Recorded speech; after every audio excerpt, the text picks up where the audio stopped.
आपने परमेश्वर के वचन को सुना होगा और नहीं सुना है तो सुनो। इससे आगे क्या कह सकते? अगर आप जीवन में छुटकारा पाना चाहते हैं, किसी के पास कोई जादू की छड़ी नहीं है, धोखा मत खाओ। धोखा देने वाले खड़े हैं और धोखा दे रहे हैं, और धोखा खाने वाले धोखा खा रहे हैं। लेकिन आप पढ़े लिखे युग में हैं और ऐसे युग में हैं जहां जानकारी का कोई अभाव नहीं है, लेकिन समस्या जानकारी की नहीं है। अब समस्या क्या हमें फॉलो करना है, कैसे फॉलो करना है, ये प्रैक्टिकल प्रॉब्लम आ गई है। और प्रैक्टिकल प्रॉब्लम ज़्यादा बड़ी है। जिस ज़माने में लोगों को जानकारी प्राप्त नहीं होती थी, वो टाइम लोग जानकारी के लिए परेशान थे। भाई हमें जानकारी नहीं था, एज ऑफ इग्नोरेंस बोलते हैं, अज्ञानता का समय, अज्ञानता का युग। लेकिन आज जो युग है ये अज्ञानता का है कि जानकारी का? लेकिन जानकारी भी दो प्रकार की होती है, एक होती सही, एक होती गलत। आज लोग कौन सी जानकारी में फंस गए? अब निकलेंगे कैसे? आपको सही जानकारी पहुंचा दी जा रही है, लेकिन वो सही जानकारी आपको समझ में इसलिए नहीं आ रही क्योंकि आपको जानकारी जो है वो छुटकारा देगी नहीं। जानकारी आपको सिर्फ जानकारी देगी, अवेयरनेस। छुटकारा देने वाला तो प्रभु है। तो जानकारी आपको जो दी जा रही है वो ये कि छुटकारा कैसे मिलेगा, मिल सकता है, कैसे मिलेगा, कौन देगा। अगर आपको छुटकारा चाहिए तो छुटकारा देने वाला तैयार है। जिसको चाहिए उसको मिलेगा, सबको नहीं मिलेगा। मेरे साथ एक पद निकाल के पढ़ी, देखिए। Justification, we have been saved from the penalty of sin. We have been मतलब पास्ट टेंस की बात है ना। Justification is the past of our life. Yeshu Masih पर जिस दिन आपने विश्वास किया, आपको पेनल्टी ऑफ सिन यानी पाप के दोष से मुक्ति मिली। किस चीज से मुक्ति मिली? पाप से नहीं मिली, पाप के दोष से मुक्ति मिली है। अभी एक पार्ट हुआ और इसके बाद आप कूद पड़े संसार में कि मैं तो उद्धार मिल गया, उद्धार मिल गया। तो दुनिया के लोग कहेंगे कहाँ मिला? तुम्हारे जीवन से तो दिख नहीं रहा। दूसरे दिन आपको देखेंगे वही, जैसे सब रो रहे हैं ऐसे तुम भी रो रहे हो, जैसे सब कुड़कुड़ा रहे वैसे तुम भी कुड़कुड़ा रहे हो, जैसे सब क्रोध में है तुम भी क्रोध में हो, जैसे सब समस्याओं में परेशानियों में जो जो बातें बोल रहे हैं तुम भी बोल रहे हो, प्रयास कर रहे हैं तुम भी प्रयास कर रहे हो। कहाँ मिला उद्धार? ये क्या हुआ? नहीं, परमेश्वर ने आपको धर्मी घोषित किया है, लेकिन इसके बाद उसका सेकंड पार्ट आपने पूरा ही नहीं किया। आप कहीं पे जाइए ट्रेनिंग करने और आप 2 सेमेस्टर पूरा कर लीजिए और कह दिए बस हमें आ गया, निकल पड़े। एक्चुअली विश्वास करते हैं एडमिशन मिला है, अभी हाँ, प्रोसेस बाकी है। तो प्रोसेस तो किसी ने किया ही नहीं। प्रोसेस में कोई जाना नहीं मांगता क्योंकि लोगों के पास टाइम नहीं है। हम ये पूछते हैं आपके पास सब चीजों के लिए टाइम, केवल एक ही चीज के लिए टाइम नहीं। कैसे? पहले लोग जॉब कर रहे हैं, मान लीजिए हम एक एग्जांपल लेते हैं, एक व्यक्ति जॉब कर रहा है, अनमैरिड जॉब कर रहा है, उसके पास फैमिली के लिए टाइम नहीं है। जिस दिन उसकी शादी हो जाएगी उसके बाद फिर वो देखिएगा, वो जॉब भी करेगा, फैमिली को टाइम भी देगा, लेकिन फिर भी वो दूसरों से कहेगा मेरे पास टाइम नहीं। तो वो टाइम कहाँ गया जो तुम्हारे पास पहले नहीं था? तो तुम टाइम फैमिली को दे रहे हो, कैसे दे रहे हो? कैसे? क्योंकि रिश्ता हुआ है तो समय देना है, तो देगा और देगा, लेकिन फिर भी दूसरों से कहेगा हमारे पास टाइम नहीं। उसके बाद उसके घर में यानी बच्चा आ गया, बच्चे को टाइम, बच्चे को भी टाइम देगा और फिर भी कहेगा हमारे पास टाइम नहीं, और सब कुछ कर रहा है, टाइम एडजस्टमेंट हो रहा है। सिर्फ परमेश्वर के लिए लोगों के पास टाइम नहीं, बाकी सब चीजों के लिए टाइम है। हम सब चीजों को एडजस्ट करते हैं, सब चीजों को मैनेज करते हैं, लेकिन परमेश्वर के साथ हम कभी भी एडजस्टमेंट और मैनेजमेंट का काम नहीं करते। ये क्या हो गया? इसलिए माइंड फोकस्ड है, सबका मन केवल फिजिकल वर्ल्ड जो मिट रहा है। परमेश्वर के वचन में लिखा है संसार और संसार की अभिलाषाएं मिटती जाएं। जो चीज मिट रही है उसमें आप मन लगा रहे हैं तो आप भी लास्ट में मिट जाएंगे।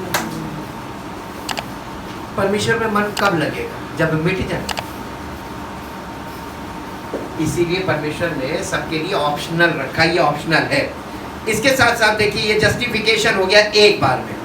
Sanctification we are being saved from the power of sin. पाप की शक्ति से हमको छुड़ाता है पवित्र आत्मा के द्वारा, और ये हमारे प्राणों के अंदर होता है। वी आर बीइंग सेव्ड, ये प्रेजेंट टेंस है।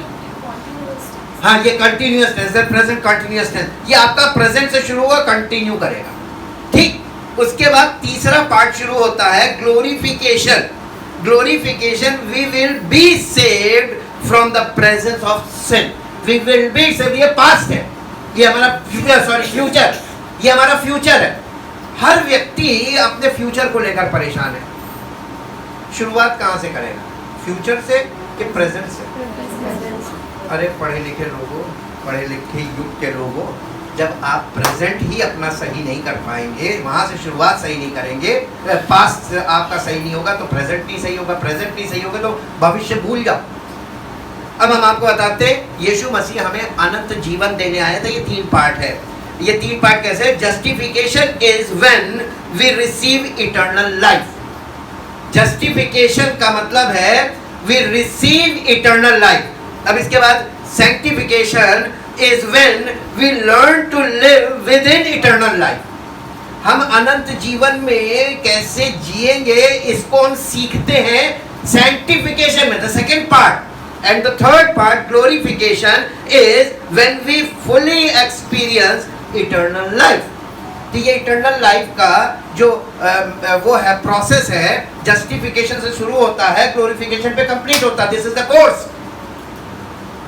और संसार में सारे कोर्स करने को लोग तैयार हैं, लेकिन अपनी जिंदगी का कोर्स सही नहीं होगा। हॉच एंड पॉच life, hatch match dispatch life. अब मेरी बात को समझ नहीं पाएंगे, बाद में सोचिएगा जो इंग्लिश समझ रहे हैं वो समझ जाएंगे। हॉच एंड पॉच life, hop and hop life, hatch match dispatch, यानी पैदा हुए, जवान हुए, शादी हुई, हैच मैच डिस्पैच और चले गए। यही लाइफ है। बस इसके आगे कोई सोच ही नहीं पा रहा, इसके आगे उनको मालूम ही नहीं कि लाइफ है।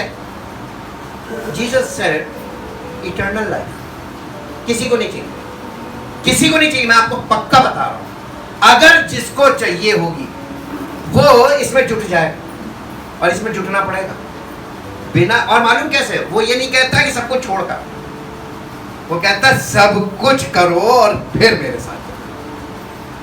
तपस्या को लेकर एक गलत पिक्चर हम लोगों को दिखाई गई है। तपस्या का मतलब लोगों ने दिखाया है वो जंगलों में, पहाड़ों में जाकर अकेले में बैठ जाना, वो तपस्या नहीं। असली तपस्या का मालूम, सब कुछ करके तपस्वी बनो, तब तो तारीफ है, जैसे यीशु मसीह ने किया। उसके पद चिन्हों पे कैसे चलेंगे? अब हम आपको बताते हैं जो सेकंड पार्ट इसका है वो बहुत इंपॉर्टेंट है। मेरे साथ एक पद निकालिए हिंदी में और इंग्लिश में। रोमियो की पत्री उसका 3 अध्याय और उसका 23 पद पढ़िए, हिंदी में फिर इंग्लिश में। इसलिए कि सबने पाप, इसलिए कि सबने पाप किया है और परमेश्वर की महिमा से रहित हैं। काहे से रहित हैं? परमेश्वर की महिमा से रहित हैं। जस्टिफिकेशन से हमारे जीवन में हमारे पास्ट के सारे पाप क्षमा हो जाते हैं, हमें पाप के दोष से मुक्त कर दिया जाता है। यानी एक चांस दिया जाता है कि जाओ अब तुम फिर से एक नई जिंदगी शुरू करो, और यहां से जब तुम्हारा पाप का अकाउंट बैलेंस 0 कर दिया है, अब तुम फिर से रीस्टार्ट करो। यानी आप किसी भी चीज को रीस्टार्ट करते, आपने पुराना फोन लिया और फॉर्मेट कर दिया। फॉर्मेट कर दिया का मतलब क्या हुआ? तो आपने अपने माइंड को, अपनी लाइफ को फॉर्मेट क्यों नहीं किया? Justification is the format and sanctification फिर से restore with new and real, यानी डेटा फैक्ट्स। अब आप सही चीजें अपने अंदर इम्पार्ट करो। इसके बाद यहां से जब आप चलोगे, क्योंकि अब होली स्पिरिट आपको दिया गया, एक सहायक दिया गया है जो इस काम में आपकी मदद करेगा, टू रिस्टोर योर लाइफ। और उसके बाद ये लाइफ जब आप शुरू करेंगे तो ये लाइफ कंटिन्यू करेगी जाके eternal life. This is the fact, ये है सत्य। हर व्यक्ति, प्रत्येक मनुष्य पापी है, चाहे वो किसी भी जाति का क्यों ना हो, किसी भी देश का क्यों ना हो, किसी भी भाषा का क्यों ना हो। तो ये किसके लिए किया परमेश्वर ने? समस्त मानव जाति। क्या आप मानव जाति में नहीं है? नहीं, लोग अब भूल गए कि हम तो मानव जाति हैं। अब लोग एकदम, उनका स्वभाव बदल गया, बिल्कुल जानवरों जैसा स्वभाव हो गया। हाँ, आदि मानव से भी बदतर हो गए। मनुष्य भूल गया कि मैं मानव जाति हूं, और इसीलिए चूंकि आप न्यूज देख लीजिए, आपको पता चल जाएगा मनुष्य भूल गया कि मैं मानव जाति। आपकी जिंदगी आधी कट गई है, थोड़ी और कटेगी, आप इस दुनिया से अलविदा होंगे, लेकिन आपके बच्चे जो इस दुनिया में रहेंगे उनके लिए क्या फाउंडेशन छोड़ के जाएंगे? बेटा, जैसे हमने बुरी हालत में झेल झाल के काट ली थी, तुम भी काट लेना, हम भी इटर्नल डेथ, तुम भी इटर्नल डेथ। आप बच्चों के लिए जो भविष्य छोड़ के जाएंगे वो क्या छोड़ के जाएंगे? Eternal death. आप अपने बच्चों का भविष्य सही कर सकते हैं खुद से शुरुआत करके, यदि तू विश्वास करेगा तो तेरा घर होगा। विश्वास की परिभाषा भी लोगों को नहीं मालूम है। अब धीरे धीरे लोग जो हैं, देखिए संख्या घट गई, भीड़ छट गई, क्योंकि वो जो आ रहे थे उनको मालूम है अब यहाँ मेरा गुजर बसर नहीं है, यहाँ नहीं मिलेगा मुझे, यहाँ पर कर रहा है। आप मेरे साथ एक पद निकाल के पढ़िए जो आपको मिलेगा। प्रत्येक मनुष्य परमेश्वर की महिमा से रहित है। निर्गमन की पुस्तक में आइए, निर्गमन की पुस्तक 33 अध्याय का 18 पद पढ़िए। निर्गमन की पुस्तक 33 अध्याय 18 पद। उसने कहा, मुझे, ये मूसा ने परमेश्वर से कहा, मुझे अपना तेज दिखा दे। उसने कहा, यानी परमेश्वर ने कहा, मैं तेरे सन्मुख होकर चलते हुए तुझे अपनी सारी भलाई दिखाऊंगा, और तेरे सन्मुख यहोवा नाम का प्रचार करूंगा, और जिस पर मैं अनुग्रह करना चाहूं। ये बात क्यों बोली? नहीं, परमेश्वर मूसा को ये बताना रहा था कि तुम मेरे साथ बात करते हो, मेरी तुम्हारी फ्रेंडशिप है, सब कुछ ठीक है, लेकिन तुम किसी की सिफारिश मुझसे मत करना। मैं सिफारिश नहीं पसंद करता हूँ। परमेश्वर ना घूस लेता है और ना सिफारिश सुनता है किसी की। तो रिलीजियस सिस्टम लोगों को काहे धोखा दे रहा है? काहे धोखा दे रहा है कि आइए मेरे पास आइए, मैं ये करूंगा, ये कर लीजिए, वो कर लीजिए, तरीके बता रहा हूं। लोग कर रहे हैं, तो वो किसकी कहना मान रहे हैं? परमेश्वर का क्या रिलीजियस सिस्टम का? परमेश्वर ने तो यहाँ मूसा से साफ कह दिया था, मैं जिस किसी पर दया करना चाहूंगा उसी पर करूंगा, सब पर नहीं करूंगा। जैसे तू कहेगा बिल्कुल नहीं करूंगा जी। और जिस पर दया करना चाहूंगा उसी पर दया करूंगा। इंग्लिश में पढ़ना बेटा। And Moses said, I beseech you, show me your glory. मुझे अपनी महिमा दिखा। प्रत्येक मनुष्य पापी है, परमेश्वर की महिमा से रहित है। मूसा भी, जब मूसा परमेश्वर की महिमा से रहित था, वो देख सकता था, तो हमारा आप तो बहुत दूर की कौड़ी। परमेश्वर की ये परमेश्वर की महिमा से रहित होने का मतलब क्या है? कोई नहीं बता। परमेश्वर की महिमा से रहित होने का मतलब क्या है? हाँ, we are sinners। अब आप मानते कि आप पापी हैं? आप परमेश्वर को नहीं देख सकते। क्यों नहीं देख सकते? तो यीशु मसीह ने जो बलिदान दिया वो किसके लिए दिया? पापियों के लिए तो दिया। तो अभी भी आप पापी हैं? नहीं, विश्वास सही होना चाहिए। अगर आपने यीशु मसीह पर विश्वास किया है तो आपको पाप के दोष से मुक्त किया, पहला पार्ट पूरा हो गया, लेकिन दूसरे पार्ट में आपको जाना है। और आपने दूसरा पार्ट नहीं किया तो आप फिर वापस चले गए जस्टिफिकेशन से बैक, जमानत जब्त। अब आप फिर से शुरू कीजिए ABCD। यही तो चीज है, इसीलिए लोग इसमें जल्दी आते नहीं हैं। इसमें मालूम है कि इसमें सच्चाई से चलेंगे तभी कुछ मिलेगा, नहीं तो मिलेगा कुछ नहीं। जैसे आए थे वैसे ही बैरंग वापस कर देगा, जा बेटा तू घर, तेरे बस का नहीं। हालेलुया। कठिन लगेगा, बहुत अच्छा है, क्योंकि हलवा बहुत खा लिया, समय कम है। जब परीक्षा आ जाती है ना तो टीचर कठिन कठिन सवालों को पहले कराता है, बेटा ये कर ले। नहीं, फिर पढ़ाता नहीं, फिर अनसॉल्व पेपर सॉल्व करवाता। हाँ, वो भी कठिन, चाहे समझ में ना आए, मेरा काम खत्म, बता दिया जी। And God said, I will make all my goodness I will make all my goodness pass before you, pass before you, and I will proclaim my name, and I will proclaim my name, the Lord, the Lord, before you. before you. For I will be gracious to whom For I will be gracious to whom I will be gracious, I will be gracious, and will show mercy and loving kindness and will show mercy and loving kindness on whom on whom I will show mercy and loving kindness. I will show mercy and loving kindness. ये बात उसने वहां पर बोल दी थी, और ये बात नए नियम में फिर से रिपीट हुई। मेरे साथ जल्दी से निकाल लीजिए रोमियो की पत्री 9 अध्याय, जस्टिफिकेशन वाला चैप्टर है ये पूरा रोमन्स चैप्टर, जो रोमन्स की है ना, book of Romans, this is the book of justification. 9 अध्याय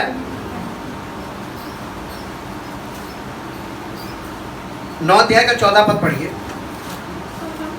सो हम क्या कहें? क्या परमेश्वर के यहाँ अन्याय है? कदापि नहीं, क्योंकि वो मूसा से कहता है, मैं जिस किसी पर दया करना चाहूं उस पर दया करूंगा, और जिस किसी पर कृपा करना चाहूं उसी पर कृपा करूंगा, सब पर नहीं। अब बताइए, आप कहते हैं हम विश्वास कर, कितने साल हो गए? रीजनिंग अगर करने बैठेंगे ना तो आप कटघरे में आ जाएंगे, अभी जमीन पे उसके सिंहासन के सामने क्या होगा? प्रभु हम 100% कहते हैं भाई बोल है उधर तुम्हारा स्थान, चले जाओ। इटर्नल डेथ और इटर्नल लाइफ दो चीजें हैं, शुरुआत अभी से करनी है। कब करेंगे? जब दुनिया में आपका नामो निशान मिट जाएगा तब।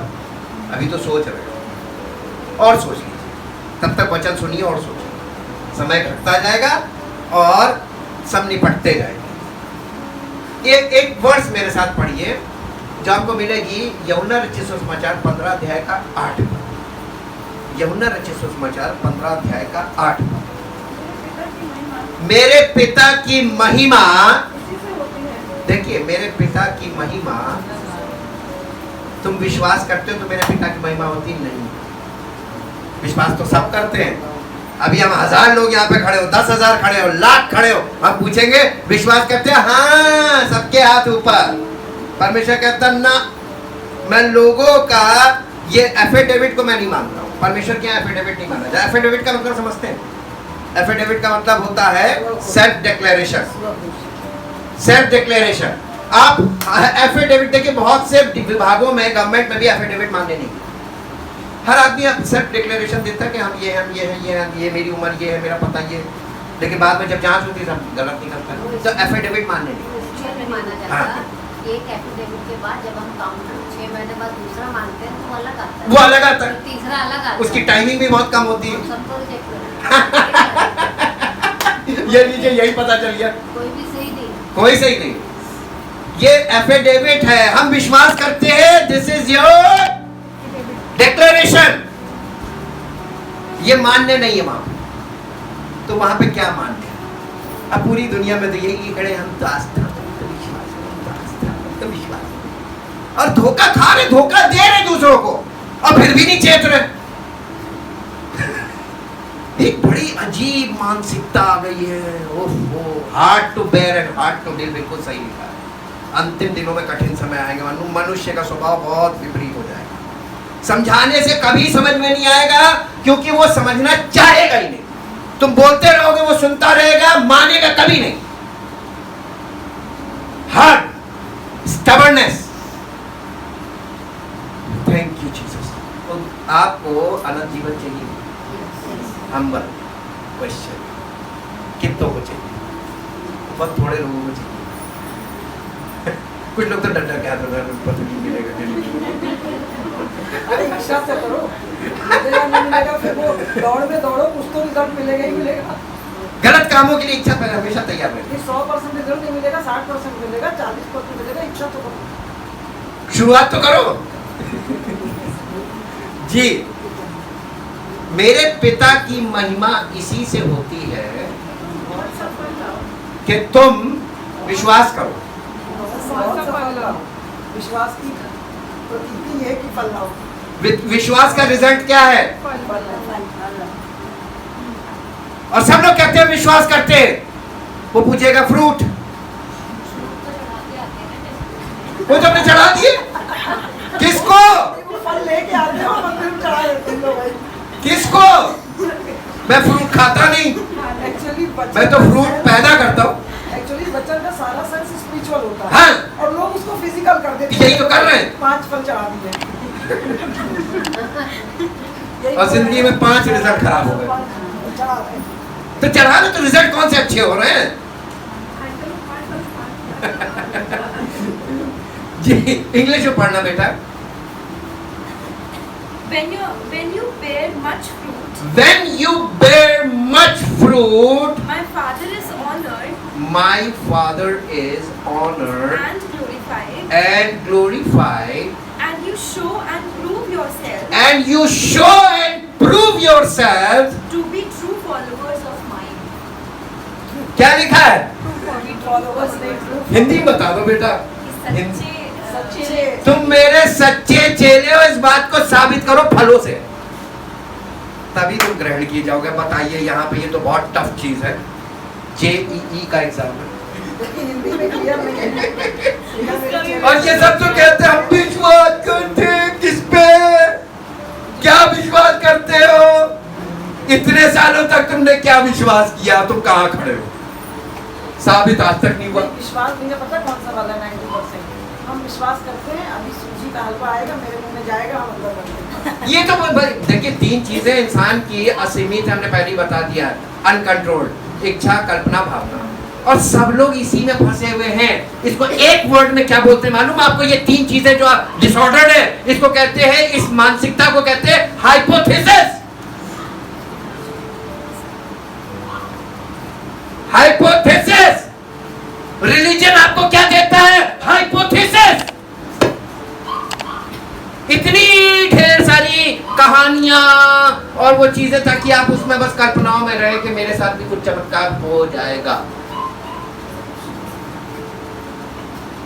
उसी के आसरे जिंदगी भर कष्ट झेलते रहेंगे, लुढ़कते पुढ़कते, कुड़कुड़ाते, बड़बड़ाते, चिड़चिड़ाते, झगड़ा करते, पार हो जाते। हालेलुया। यीशु मसीह कहने लगा मैं तुम्हें जीवन देने आया हूं, और शुरुआत आज से करूंगा। यदि तुम विश्वास करोगे तो आज से तुम्हारे जीवन में शुरुआत हो जाएगी। काहे की? यानी भरपूरी का जीवन जब तक आप पृथ्वी पर हैं, और इसके बाद अनंत जीवन। तो भरपूरी के जीवन से अनंत जीवन में जाना है, ना कि तरसना है। Hallelujah. that you may enjoy life and life in abundance। उसके बाद इटर्नल लाइफ, वो तो बोनस पॉइंट है। हालेलुया। फिर किसको चाहिए अनंत जीवन? उसी को यहाँ पर मिलना शुरू होगा, और यहाँ से वो चलना शुरू करेगा तो सीधा इटर्नल लाइफ में ही जाकर एंट्री करेगा। लाइफ कन्वर्ट हो जाएगी, लेकिन लाइफ कंटिन्यू रहेगी। तभी तो यीशु मसीह ने कहा था कि पुनरुत्थान और जीवन नहीं। I am the resurrection and I am the life। और without the resurrection we have no life. Physical life का स्पेन जितना उतना ही रहेगा, जितनी लिखा के लाए उतनी है, उससे आगे नहीं है। लिखा है जो मिट्टी से बना मिट्टी में मिलेगा, ये मिट्टी से मिलेगा, मिट्टी में शरीर, लेकिन हमारा प्राण फिर से एक हमको नई बॉडी दे सकता परमेश्वर, वो होगी इटर्नल लाइफ के। Thank you Jesus. मेरे पिता की महिमा। दाऊद मूसा कहने लगा मुझे अपनी महिमा दिखा। मेरे साथ एक पद निकाल के पढ़ दीजिए, उसकी महिमा हम दिखाते हैं आपको। यशायाह नबी की पुस्तक, उसका 60 अध्याय का पहला पद, आइज़ाया चैप्टर 60 वर्स 1। उठ, प्रकाशमान हो, क्योंकि तेरा प्रकाश आ गया है और यहोवा का तेज तेरे ऊपर उदय हुआ है। English, arise from the depression from the depression and and prostration prostration in in which which circumstances have kept you. circumstances have kept you, परिस्थितियों ने तुम्हें जिसमें जकड़ लिया है, उठ, Rise to a new life. rise to a new life, Shine. shine, Be radiant be radiant with the glory of the Lord. with the glory of the Lord, For your light has come, for your light has come and the glory of the Lord and the glory of the Lord has risen upon has risen upon you. you. To whom? जो लोग sanctification में जाते हैं उनकी जिंदगी में वो परमेश्वर की ज्योति उदय हो गई। This is a good news through Jesus Christ. तभी तो यीशु मसीह ने कहा कि मैं जगत की, मैं क्रिश्चियंस की ज्योति को नहीं खाता, मैं यहूदियों की ज्योति को नहीं खाता। उसने कहा क्या था? आप क्या जगत से बाहर है, एलियन है? तभी तो लोग कहते हैं हमारे लिए तो आए नहीं था, हमसे कोई मतलब ही नहीं, ज्योति चाहिए ही नहीं किसी को। वो जगत की ज्योति है और उसके बिना ज्योति आपको मिलेगी नहीं कहीं। मेरे साथ आ जाइए मत्ती रचित सुसमाचार 15 अध्याय 5 अध्याय का 15 पद से। मत्ती रचित सुसमाचार 5 अध्याय 15 पद, 5 का 15। और लोग दिया जलाकर पैमाने के, यानी वो जो पैमाना का मतलब होता है, जो पुराने घरों में जाइए तो वहां पे एक शेल्फ सी बनी रहती थी साइड में दीवार में, ताक भी बोलते हैं उसको, उसमें दिया रखते थे, ऊंचा होता था, उसी को पैमाना बोलते हैं जी। पैमाने के नीचे नहीं परंतु दीवट पर रखते हैं, उसको दीवट बोलते थे। तब उससे घर के,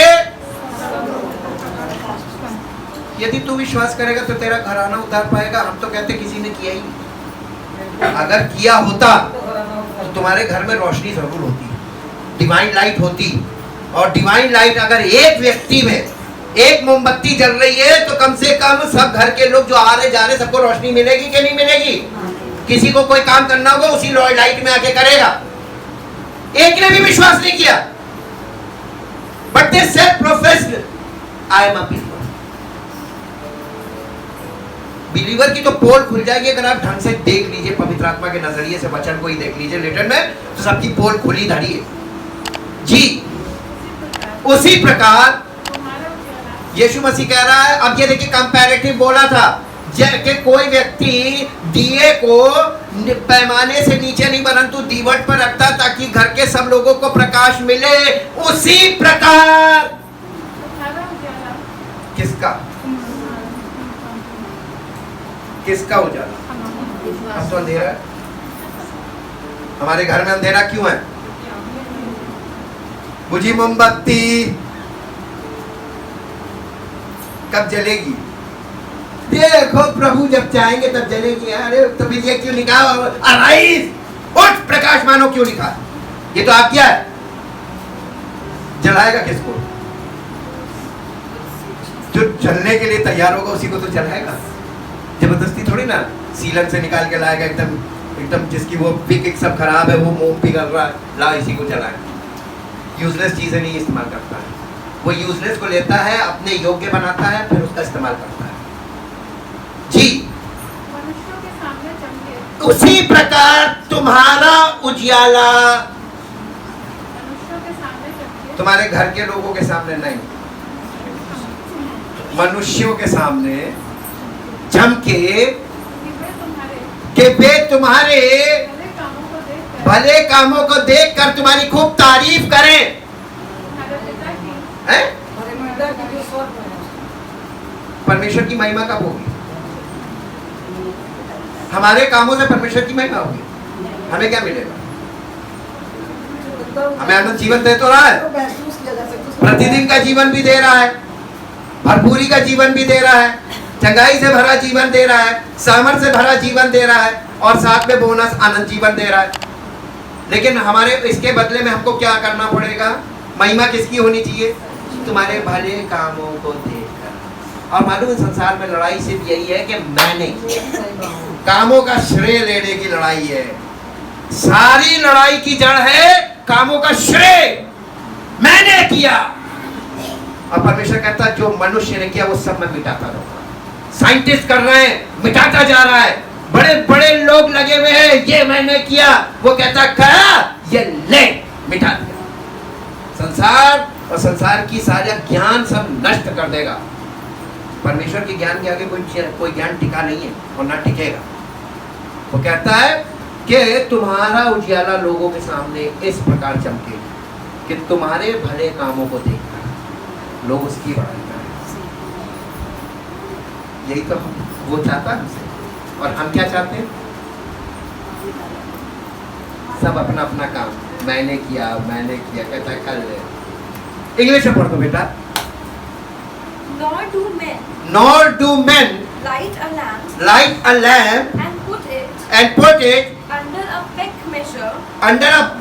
measure। ये बड़ा अच्छा पॉइंट आया, अंडर द पेक मेजर। इसका मतलब ये कि लोग रोशनी को, आपके घर में कभी आपने देखा है कि लाइट जमीन पे फिट गई, या वो बॉर्डर जहां बनता है फर्श का वहां फिट कराई हुई लाइट, फुट लाइट भी बोलते हैं। वो नाइट लैम्प का काम कर सकती है। ये ऊपर लाइट क्यों लगाई जाती है? तो लाइट का एक मेजरमेंट है ना। जब हम लोग इलेक्ट्रिकल काम करते हैं ना, तो हम लोग जब वो कंस्ट्रक्शन चल रहा होता है उस समय फर्श नहीं बनी होती है। उस समय हम लोगों को ये बोर्ड्स लगवाने होते हैं, इसकी कटिंग करानी होती है। तो हम लोग मालूम है वो मिस्त्री से पहले फर्श लेवल निकलवाते हैं, उसकी मार्किंग होती है। उसकी मार्किंग के बाद हम उससे किस लेवल पे लेते हैं कि हाथ बस ऐसे स्ट्रेट जाए। 3-4 फुट होता है, 4.5 फुट, बस उसके ऊपर बोर्ड होता है। इतना हर चीज का मेजरमेंट है। इसलिए यहाँ पर लाइट को रखने का एक मेजरमेंट बताया जा रहा है। This is also important point ji.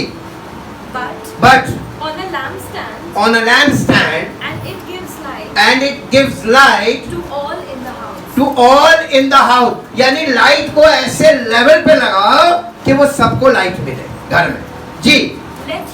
Let your light so shine before men before men that they may see your moral excellence your moral excellence and your and your praiseworthy, praiseworthy, noble and good deeds, and good deeds, and recognized and honor, and recognized and honor, and praise and glorify and praise and glorify your Father who is in heaven। इसका मतलब ये कहना ये मांग रहा है कि तुम्हारी जिंदगी में परमेश्वर की ज्योति हो, जिससे लोग परमेश्वर को जाने।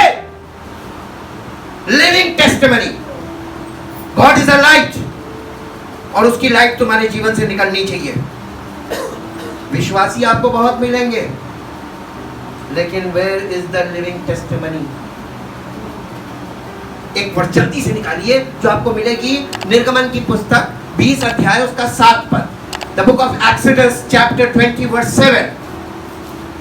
10 कमांडमेंट्स में से एक बहुत इंपॉर्टेंट कमांडमेंट, तू अपने परमेश्वर का नाम व्यर्थ ना लेना। पूरी दुनिया में लोग परमेश्वर का नाम ले रहे हैं, सब लोग परमेश्वर का नाम ले रहे हैं, लेकिन आपको मालूम है, चौंकाने वाली बात बता रहे हैं, ये अगर आप कर रहे हैं यू आर डूइंग अ सिन, और ये इटर्नल सिन है, इससे कभी माफी नहीं। ये एक ऐसा पाप है जिसकी माफी नहीं है। वो क्या है? बिना परमेश्वर को जाने परमेश्वर का नाम लेना। अब बताइए गलत कौन? लोग कहेंगे कि हम अज्ञानता में कर रहे हैं, कहेगा ना। प्रेरितों काम 17 अध्याय के 30 पद में अज्ञानता के समय खत्म कर दिया था। उसने कहा था परमेश्वर ने अज्ञानता के समय में आनाकानी करके ध्यान नहीं दिया, और परंतु अब हर जगह सब मनुष्यों को पूरे विश्व में आज्ञा देता है कि मन फिराए। उसके बाद से सुसमाचार का प्रचार बहुत जोरों से है। कौन सा ऐसा चैनल और कौन सा मोबाइल और कौन सा ऐसा ऐप जहां परमेश्वर का वचन नहीं है। You know the name of Jesus Christ, सब लोग जानते हैं इस नाम को और सबको ये मालूम है कि वो हमारे पापों के लिए मारा गया। जनरल गॉस्पेल सबको मालूम है, लेकिन कोई विश्वास नहीं करता। हिसाब हो रहा है, अब ये जजमेंट टाइम में हिसाब होता जाएगा। अब वो दिखाता जाएगा गेहूं का दाना और भूसी अलग अलग करेगा। अब आप कहाँ हैं, अपने आप को चेक करो। गेहूं का दाना कि भूसी? भूसी उड़ा दी जाएगी, गेहूं का दाना कलेक्ट होगा। Thank you Jesus, thank you Jesus. परमेश्वर का नाम क्या लिखा है हिंदी में? क्योंकि तू परमेश्वर का नाम व्यर्थ न लेना। क्योंकि तू परमेश्वर का नाम व्यर्थ ना लेना। क्योंकि जो यहोवा का नाम व्यर्थ ले वो उसको निर्दोष नहीं ठहराएगा। Any how. अब बताइए आप कैसे निर्दोष ठहराएगा? तुमने मेरा नाम पे फायदे क्यों लिया? तो परमेश्वर परमेश्वर क्यों करते थे, प्रभु प्रभु क्यों करते थे? तभी यीशु मसीह ने कहा था कि जब तुम मेरा कहा नहीं मानते तो मुझे प्रभु प्रभु क्यों कहते हो? वो मना कर रहा था, मत करो नहीं तो इटर्नल सिनर हो जाओगे, इसकी माफी नहीं है। इंग्लिश में पढ़ दो बेटा।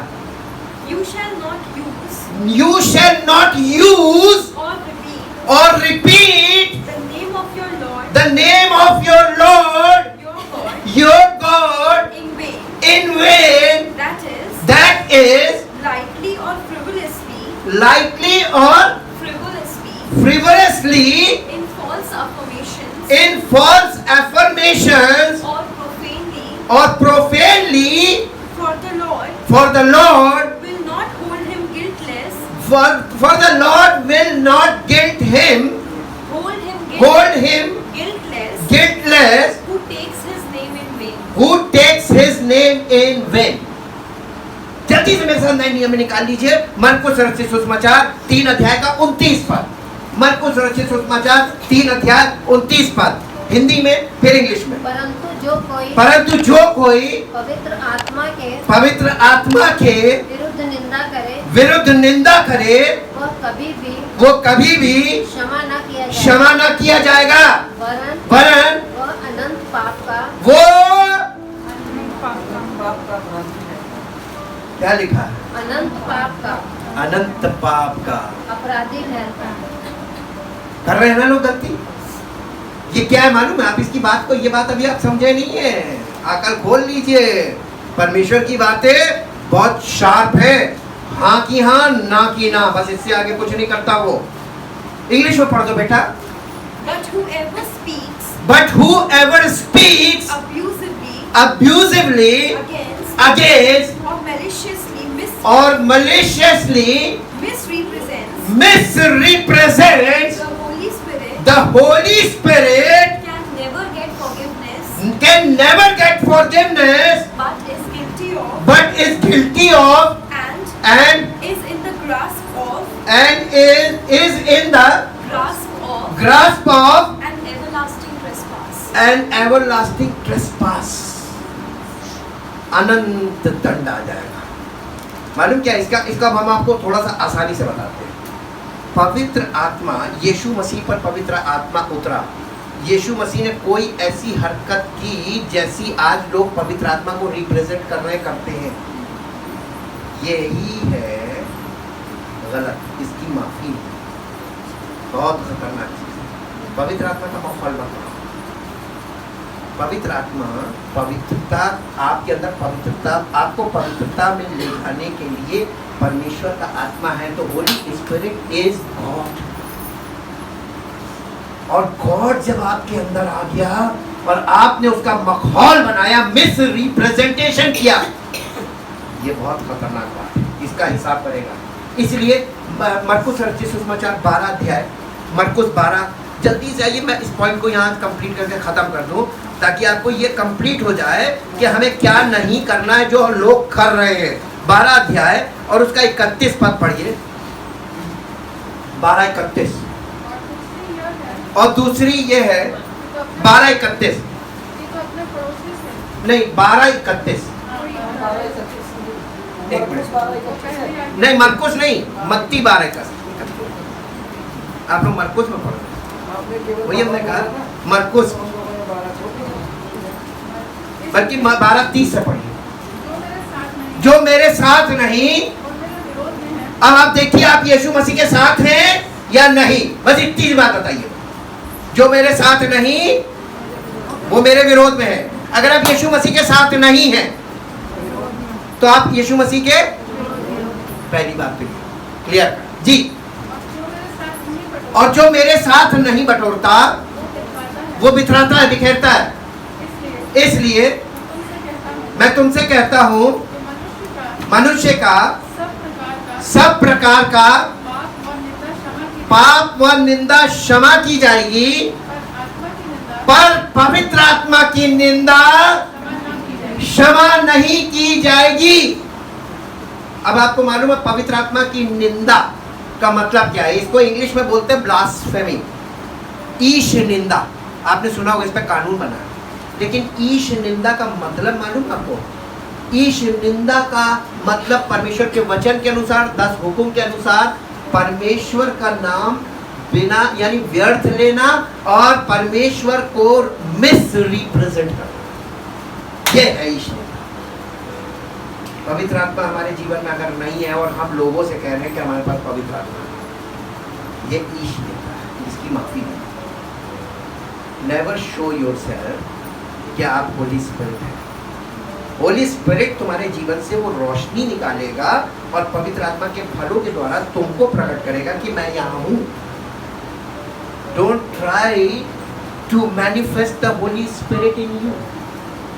Holi Spirit manifest you, you are in the kingdom and Jesus is in you. Hallelujah.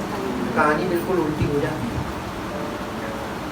इसका रिजल्ट देख लीजिए, यशाया नबी की पुस्तक 63 अध्याय, यशाया नबी की पुस्तक 63 अध्याय का 7 पद से पढ़िए। 7 पद से एग्जाम्पल, जितना उपकार यहोवा ने हम लोगों का किया, अर्थात इज़राइल के घराने पर दया और अत्यंत करुणा करके उसने हमसे जितनी भलाई की, उस सब के अनुसार मैं यहोवा के करुणा में कामों का वर्णन और उसका गुणानुवाद करूंगा। आगे, क्योंकि उसने कहा निसंदेह मेरी प्रजा के लोग हैं, ऐसे लड़के हैं जो धोखा ना देंगे और वो उनका उद्धार करता हो गया। उनके सारे संकट में उसने भी कष्ट उठाया और उसके सन्मुख रहने वाले दूत ने उनका उद्धार किया। प्रेम और कोमलता से उसने आप ही उनको छुड़ाया, उसने उन्हें उठाया और प्राचीन काल से सदा उन्हें लिए फिरा। ये इज़राइल द नेशन का पिक्चर है, परमेश्वर ने उनको छुड़ाया था जी। तो भी उन्होंने क्या किया? बलवा किया और उसके पवित्र आत्मा को खेदित किया।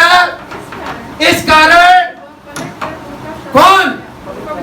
पवित्र आत्मा पलटकर उनका शत्रु हो गया और स्वयं उनसे लड़ने लगा। तब उसके लोगों को उनके प्राचीन दिन अर्थात मूसा के दिन स्मरण आए। वे कहने लगे, जो अपनी भेड़ों को उनके चरवाहे परमेश्वर ने, भेड़े कौन है मालूम है? इजरायली। और चरवाहा कौन है? मूसा। भेड़ों को चरवाहे समेत समुद्र में से निकाल लाया। वो कहां है? आज ढेरों लोग चरवाहा बन के खड़े हो गए और इनके पास ढेर सारे फॉलोअर, भेड़े। यदि अंधा अंधे को मार्ग दिखाएगा, सब कहां जाएंगे? पता कब चलेगा? निकालेगा कौन? तब आपको वहां याद आएगा, कहां है प्रभु जो चरवाहे के साथ भेड़ों को निकालता है। चरवाहा कोई नहीं निकाल पाएगा, आपको परमेश्वर निकालेगा। अगर चरवाहे को परमेश्वर लेके ना चले तो चरवाहे के पीछे चलना धोखा है। Thank you Jesus, thank you Lord. धन्यवाद, धन्यवाद परम पिता परमेश्वर, हम आपका हृदय से धन्यवाद करते हैं। आपने वाकई में हम लोगों पर बहुत उपकार किया है, इतना कि हम जैसे लोगों पर प्रभु, जो यानी अपने आप को मैं सबसे बड़ा पापी मानता हूँ, प्रभु आपने अपने पुत्र के द्वारा हम पर दया की। सिर्फ हम पर नहीं, पर जितने लोग आपके इकलौते पुत्र प्रभु यीशु मसीह पर संपूर्ण मन से विश्वास करते हैं, भरोसा रखते हैं और उसे अपना उद्धारकर्ता मान लेते हैं, वो लोग अपने आप को, उस छुटकारे को जो उन्हें यीशु मसीह के द्वारा प्राप्त हुआ है, संसार की सारी मलिनता से और संसार की सारी बातों से अपने आप को अलग करते हैं, ताकि उन्हें जो मिला है परमेश्वर की ओर से प्रभु यीशु मसीह के किए के द्वारा, वो उनका वापस ना चला जाए और पवित्र आत्मा की अगुवाई में चलते हैं, ताकि उन्हें परमेश्वर की ओर से वो सब कुछ मिले जिसका वायदा उसने किया है। चाहते प्रभु आज जितने लोगों ने वचन सुना है, ये वचन इनके हृदय में काम करे और इनके विचार बदल जाएं, इनकी जिंदगियां बदल जाएं और इनकी जिंदगियों से ये पवित्र आत्मा के फलों के द्वारा प्रकट हो और परमेश्वर की, प्रभु यीशु मसीह की ज्योति इन सब की जिंदगियों से प्रकट हो, इस बात के सबूत में कि वाकई में इन्होंने विश्वास किया, ताकि प्रभु यीशु मसीह की महिमा हमारे जीवन से प्रकट हो और परमेश्वर पिता की महिमा हमारे जीवन से प्रकट हो और उसका नाम महिमा हो। धन्यवाद के साथ इस प्रार्थना को आपके प्रभु यीशु मसीह के नाम से आमीन। प्रेज़